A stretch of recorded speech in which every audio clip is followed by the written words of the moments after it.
Hello, today we will guide you through how to build scroll-controlled animations in Lovable. In this quick walkthrough, we're going to use Lovable's dashboard to start generating a project from a prompt. The process is very simple, but it helps to know exactly what to look for so everything goes smoothly. First, open Lovable and go to the Home dashboard. This is the main workspace where you can begin creating a new app or experience. Once the dashboard is loaded, take a moment to orient yourself. You should see the central area where prompts can be entered. This is where Lovable turns your idea into something it can build for you.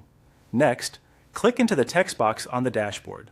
This is the input field where you'll describe what you want Lovable to create. Make sure the text cursor is active inside the box before moving on. If you don't click directly into the field, your prompt may not register properly, so it's worth pausing for a second to confirm you're ready to type or paste. Now paste in the sample prompt and then press enter.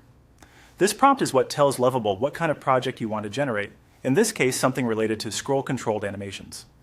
Pasting the full prompt exactly as intended can help produce more accurate results, especially when you're testing a specific workflow or following along with a tutorial.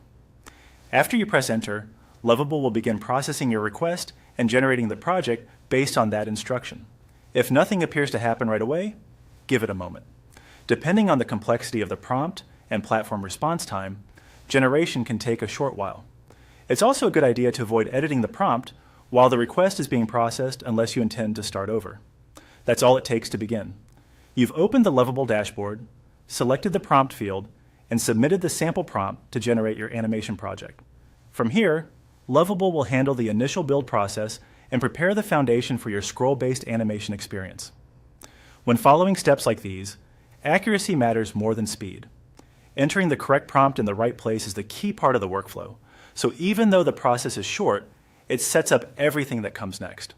Thanks for following along, and you're now ready to start building scroll-controlled animations in Lovable.